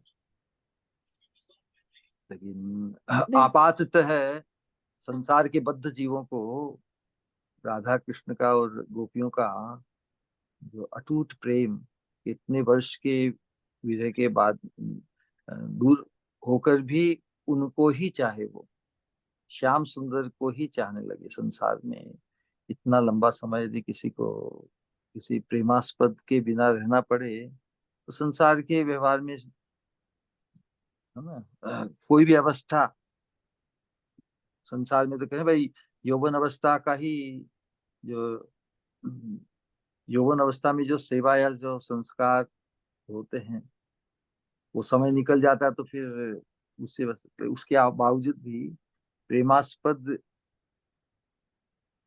एक के, हाँ, जिनमें प्रीति जोड़ी है उन्हें प्रीति सतत बनी रही, यही बिल्कुल। बताता उनका विशेष प्रेम। अन्यथा तो व्यक्ति संसार के स्तर पर अपने स्वार्थ को अपने स्वार्थ को लेकर फिर संसार की जो प्रीति है वो फिर उसमें प्रीति के आस्पद भी बदल जाते हैं ना।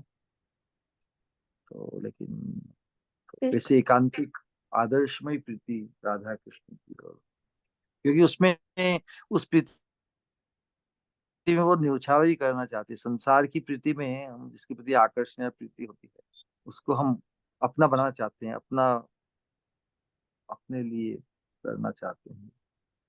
लेकिन दिव्य प्रीति में व्यक्ति केवल अपने आप को न्यौछावर ही करना चाहता है, और न्यौछावर नहीं कर पाई, इसी का उसे अफसोस रहता है।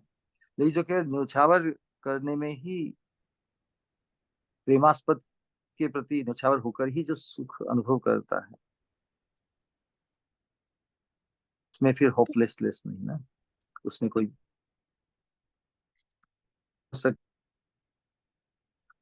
मंजरिया जो राजधानी का संगिनी बन के रहती है, वो भी राजधानी के संग फिर रोई, और क्या, है ना? यदि वैसा ही कोई चिंतन करना चाहे कि भाई वे रहने, तो सांत्वना ही देती रही। लेकिन ब्रज के बाहर कोई नहीं गई, क्योंकि ब्रज के बाहर जाती तो मतलब भगवान अपनी इच्छा से ब्रज को छोड़ के गए ना अपेरेंटली, तो फिर हम्म। उनकी इच्छा के विपरीत होता ना, तो वो अपनी स्वेच्छा से गए हैं अपने प्रयोजन से, तो उनके प्रयोजन में बाधा नहीं पहुंचाना है गोपियों को। इसलिए मथुरा बहुत दूर नहीं होते हुए भी आज तक कोई गोपी भगवान को लाने के लिए मथुरा नहीं गई। मथुरा, वृंदावन से मथुरा नहीं गई। यानी कि वो किंकरियां कोई भी वहीं उनके से भगवान के पुकारती थी। रास्ते में, हम्म, राधा जी का संग लाभ देती थी। लेकिन हमें हम इस मंजरी भाव की उपासना में हमको ये समझना होगा, मंजरियों का कार्य ही है कि किसी प्रकार राधा राधा श्याम कृष्ण सुंदर मिलन। का मिलन संपादित करना। बिल्कुल। तो वो अप्रकट प्रकाश नित्य ही वहां पर है। हम जो चिंता ये जो अनुष्ठित कर रहे हैं वो नित्य नित्य प्रकाश, अप्रकट प्रकाश। बिल्कुल। उसी से सब कि राधा कृष्ण का तो मिलन जब दोनों ही एक दूसरे में परस्पर अनुरक्त है, तो फिर एक कदम भी ब्रज को छोड़ के क्यों जाएंगे भगवान, जैसा श्लोक है ना, पाद हम्म। एकम न गच्छति, वृंदावनम परित्यज्य पाद एकम न गच्छति। तो ये जो सिद्धांत है, लेकिन लीला के अंतर्गत भगवान जो बाहर ब्रज के बाहर जाकर उनका जो ब्रज का आवेश है, गोप वेश, वो आवेश तो नहीं रहता ना। तो हम्म। गोप वेश आवेश वो नित्य ही ब्रज में उपस्थित है। लेकिन जैसे नाटक में व्यक्ति एक स्थान को छोड़ के दूसरे स्थान चला जाता है, तो उसके विरह में व्याकुलता प्रकाशित करते हैं नाटक के पात्र। तो ये ब्रज बिल्कुल। की जो लीला है, जो प्रकट लीला, वो नाटकीय है। पर्दे के पीछे सब मिले हुए हैं, सब मिलो भगत है। क्योंकि निकुंज निकुंज लीला का जो विलास है, उल्लास को वर्धन करने के लिए ही समय समय पर वो उनको बिछुड़ना होता है राधा श्याम सुंदर को, जिससे वो घर के काम का जो लौकिक दृष्टि से सास ननद और सब ये ने समय समय पर स्थान पे पहुंच जाते, लेकिन फिर लुक छिप कर वापस समय स्थान पर, संकेत स्थान पर मिलन होता है। तो ये मिलन की परिपाटी नित्य चलती रहती है, और किंकरिया उसे ही मिलन संपादन में जो भी कार्य करना, सभी आवश्यक कार्य वही करते हैं। ऑलराइट। यस, बिल्कुल। और इसी बीच में जब वो एक बार वृंदावन से जाने के बाद जब वो एक बार कुरुक्षेत्र में मिलते हैं, और उस वक्त उस वक्त श्याम ने जब गोपियों से मिलने के बाद पहली बार जब मिले इतने दिनों बाद, तो वो उनसे जो उनकी जो व्याकुलता या उसकी जगह वो ज्ञान जैसी मतलब बातें कर रहे थे। तो ये भी बस उनके उनके प्रेम को और भी ज्यादा उभारने के लिए। यस। तभी भगवान विचित्र बात करते हैं, और जब गोपियां यही कहती हैं कि तुम समझते हो कि हमारी आसक्ति वृंदावन में, क्योंकि हमारी वृंदावन में घर गृहस्थी है, तो भगवान को ही फिर उपदेश देती है कि नहीं, वृंदावन तुम्हें अति प्रिय है, तो तुम जबरदस्ती यहाँ पे फंसे हुए हो। बिल्कुल। हम तुम्हारे परम सुख का चिंतन कर रहे हो, तुम परम सुख को छोड़कर कहाँ भटक गए हो, इधर द्वारका में या इधर कुरुक्षेत्र में इत्यादि। लौट लौट के चले आओ, वहां पे क्या जरूरत है। तो इसीलिए तो भगवान अपने गोप आवेश को छोड़कर ब्रज को उधर छोड़ के नहीं जाते। ब्रज के बाहर उनका अन्य आवेश है ना, वासुदेव, द्वारकाधीश इत्यादि। और इसीलिए तो राधा रानी कहती है कि वो द्वारका आवेश में देख रहे हैं श्याम सुंदर के जो वस्त्र हैं, आभूषण हैं, सब कुछ उनका रहन सहन राजा जैसा है। उनको तो गोप जैसे चाहिए ना श्याम सुंदर। तो बिल्कुल, व्यक्ति वो वही तो है, अपने। लेकिन व्यक्ति वही है, लेकिन व्यक्तित्व अलग होने के कारण वो नहीं आता ना। समय बिल्कुल। स्थान के अनुरूप वेशभूषा और वस्त्र धारण करने चाहिए ना। बिल्कुल। गोपियों के साथ गोप वेश में ही वो शोभा देते हैं। तो फिर जो गोप वेश को उन्होंने त्याग त्याग दिया दूसरे स्थान पर, तो वो उनको अभिष्ट थोड़ी है। इसलिए व्यक्ति तो वही है, लेकिन उनका अलग व्यक्तित्व देख के संकोच कर रही है राधा रानी मिलने से और बिल्कुल। करीब जाने से ना। तो क्या कि तुम आ जाओ, उसी गोप वेश में आ जाओ और बंसी बजाओ और हमको लुभाओ, और हम भाग के तुम्हारे साथ खिलवाड़ करते हैं। स्पृहा मनो में कालिंदी पुलिन स्पृहाय, मनो में मनो में कालिंदी पुलिन कालिंदी। स्पृहाय जो है, मनो में कालिंदी पुलिन स्पृहाय स्पृहयति, लाइक दैट। वृंदावन की तरफ ही लौट आओ शाम, तो ये तुम्हारी जो वेशभूषा है इसको छोड़ो, कहाँ फंस गए तुम, है ना? यही है उपचार। हरे कृष्णा कृष्ण कृष्ण हरे हरे, और शायद पूजा मारू हरे सखी का राम कोई हरे क्वेश्चन है राम। श्री गुरु। हरे कृष्णा हाँ श्री गुरु। कहिए। प्रणाम। हरे बहुत ही कृष्ण। सुंदर, बहुत ही अद्भुत सत्संग श्री गुरु। इतनी बार आप बताते हैं राधा श्याम सुंदर के बारे में, और लेकिन श्री गुरु बुद्धि इतनी जड़ है, मतलब भगवत गीता पढ़ के भी और ये समझ के भी कि भगवान मतलब सच्चिदानंदमय है सब कुछ। श्री गुरु आप हमेशा कहते हैं ना कि मनुष्यवत भगवान प्रकट होते हैं। तो श्री गुरु फिर भी मतलब मनुष्यवत अगर वो नहीं है तो फिर वो कैसे है श्री गुरु? मनुष्य उनके जैसा लगता है, तभी तो उनमें प्रीति होगी ना। मनुष्य ही मनुष्य से प्रीति करते हैं ना। तो भगवान के साथ प्रीति अलौकिक है कि भगवान मनुष्य लिंगम में भासते हुए भी वो अलौकिक है। मनुष्य रूप के जो धर्म है, मृत्यु, वृद्ध अवस्था इत्यादि, उनके चिन्मय देह में नहीं प्रकाशित होते। ये हमारा जो पंचभौतिक देह है ये तो विकारग्रस्त होता है ना। तो भगवान मनुष्य जैसे प्रतीत होते हुए भी वो अति मर्त्य, अति मर्त्य है। वो मनुष्य नहीं, मनुष्य मतलब जो मृत्यु को प्राप्त होता है वैसा नहीं। भगवान का चिन्मय रूप मृत्यु को प्राप्त नहीं होता, वृद्धावस्था को प्राप्त नहीं। नित्य यौवन, आद्यम पुराण पुरुषम, सबसे पुराने सबसे पहले होते हुए भी नव यौवनम च, नित्य ही नव यौवन अवस्था को प्राप्त है।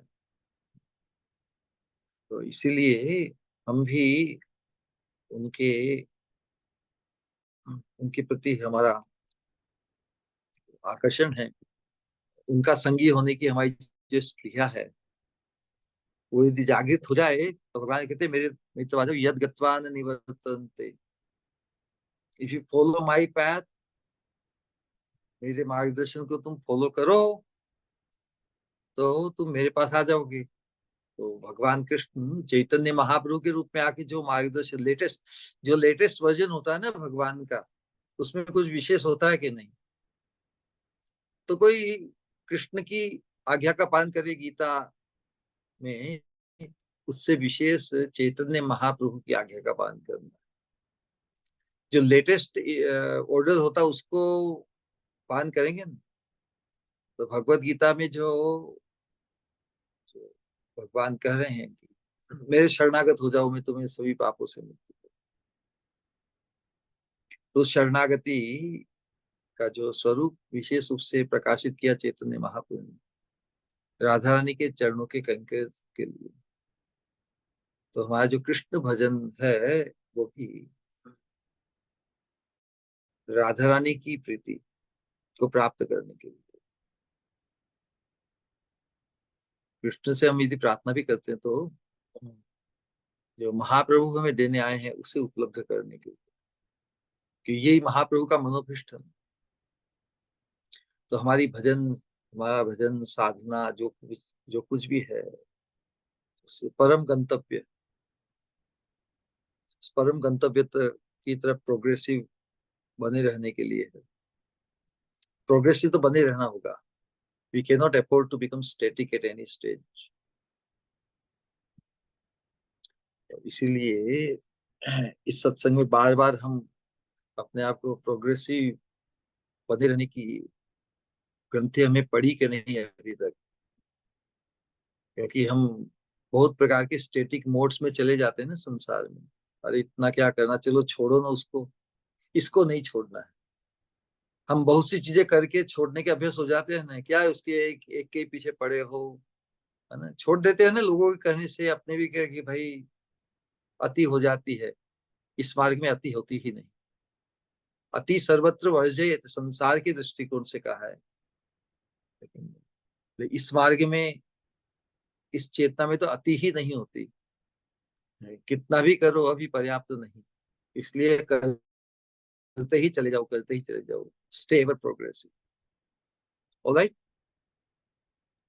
जी श्री गुरु, उत्तर में भी आप है ना श्री गुरु, हृदय का अंदर के और कितनी सारी ग्रंथियों को ठीक करते हैं श्री गुरु। और जैसे कि आप कल कह रहे थे कि अपना मतलब ये ग्रुप है जो अपना ये सत्संग है, ये बहुत ही मतलब एक फाइनल डेस्टिनेशन मिल गया है श्री गुरु। जब भी आपको सुनती हूँ ना और स्मरण करती हूँ, बहुत अद्भुत लगता है। और हमारी शिखा सखी थोड़े नोट्स बनाते हैं श्री गुरु, तो जब भी एक लाइन भी रीड करते हैं ना, तो वो तब मतलब ज्यादा ये समझ में आता है, अरे बाप रे ऐसा बोला था आपने। इतना दिव्य श्री गुरु की एक बार में बुद्धि पकड़ नहीं पाती है। बहुत बहुत धन्यवाद श्री गुरु, आपका कोटि कोटि प्रणाम। हरे कृष्ण।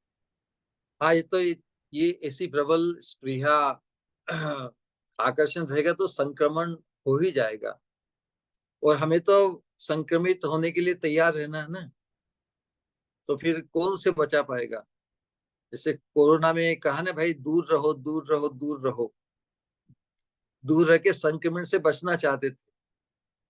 और इस सत्संग में जिसका झुकाव हो गया है, अवगाहन हो गया है, वो तो संक्रमण से बच नहीं पाएगा, है ना।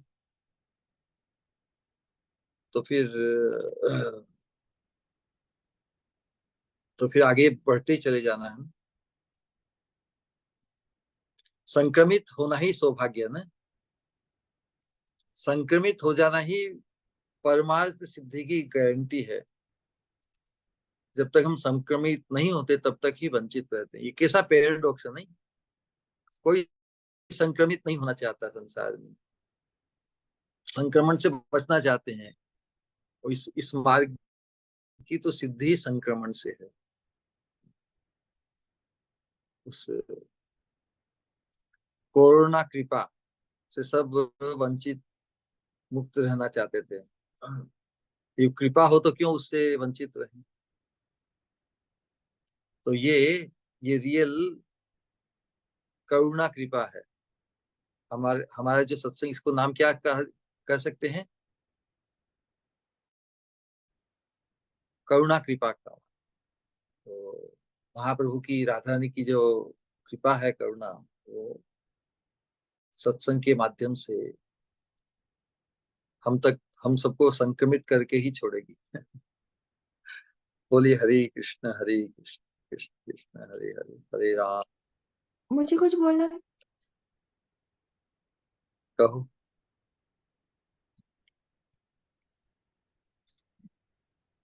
ये तो पहली लाइन श्री रामायण की, रावण के दोहे की लाइन है, पर श्री राम जी को देखा नहीं और उनका एहसास जो परोक्ष है, उसका जो प्रत्यक्ष एहसास श्री गुरु आप में महसूस किया, बस उसी को कह रही हूँ। जाकी रही भावना जैसी, प्रभु मूरत देखी तिन जैसी, जाकी रही भावना जैसी, प्रभु मूरत देखी तिन तैसी, प्रभु मूरत देखी तिन तैसी, जो भावना हृदय में घुल रही है, दिखता है मानो एहसास होता है, तुम ही मेरे स्वामी का श्री गुरु, छवि देखी तुम्ही में स्वामिनी की, आतुरता है तुम्हारे चरणों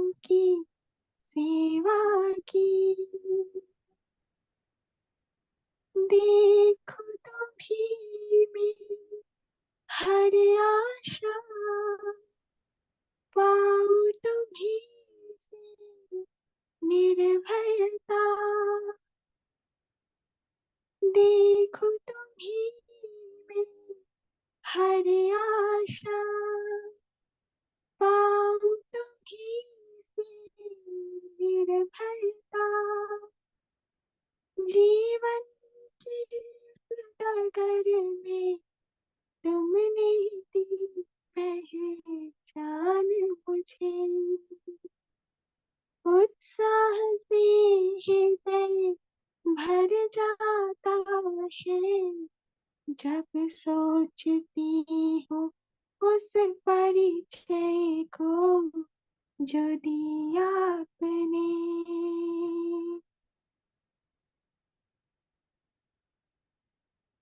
जागी रही भावना से प्रभु मूरत देखी दिन तेरी। सच पूछो तो इस दोहे का, इस लाइन का अर्थ सही मायनों में आज महसूस होता है। कहते हैं भगवान श्री गुरु, भगवान की करुणा मूर्ति का प्रकाश होते हैं श्री गुरु, और उसी रूप में इस धरातल में आते हैं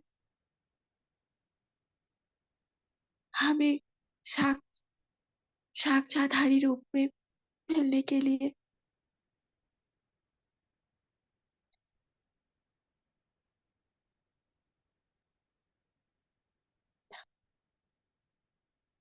तो बस सही में जैसा भाव हृदय में आंदोलित होता है, बस वही मूरत आंखों के सामने वैसी ही मूरत नजर आती है। तो श्री गुरु आप ही में हर एहसास महसूस होता है, चाहे वो राधे श्याम हो, चाहे वो महाप्रभु हो।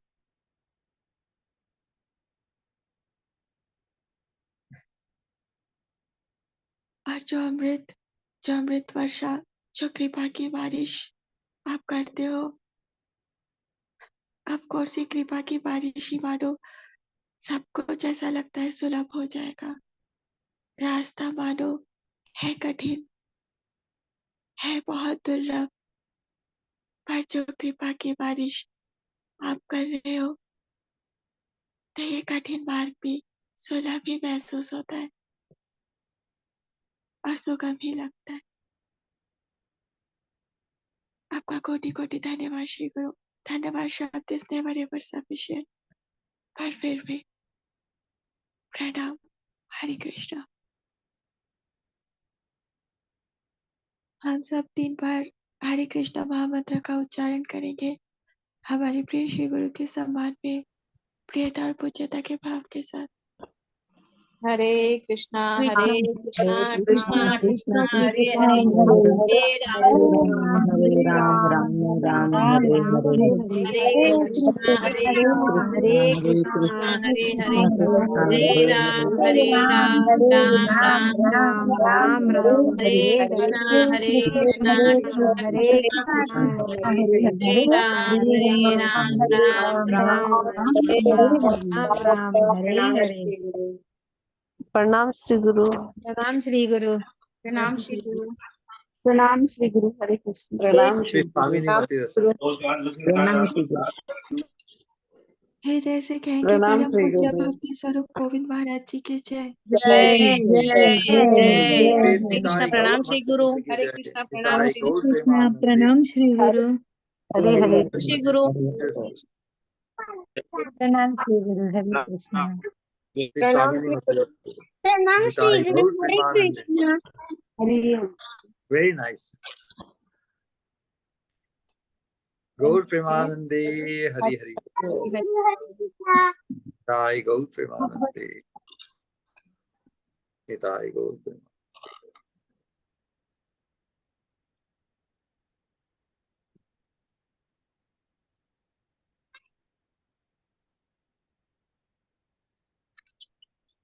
जय जय श्री राधे, जय जय श्री राधे, जय जय श्री राधे श्याम। निताई गौरांग भगवान, जय जय श्री वृंदावन धाम की जय जय जय जय जय जय।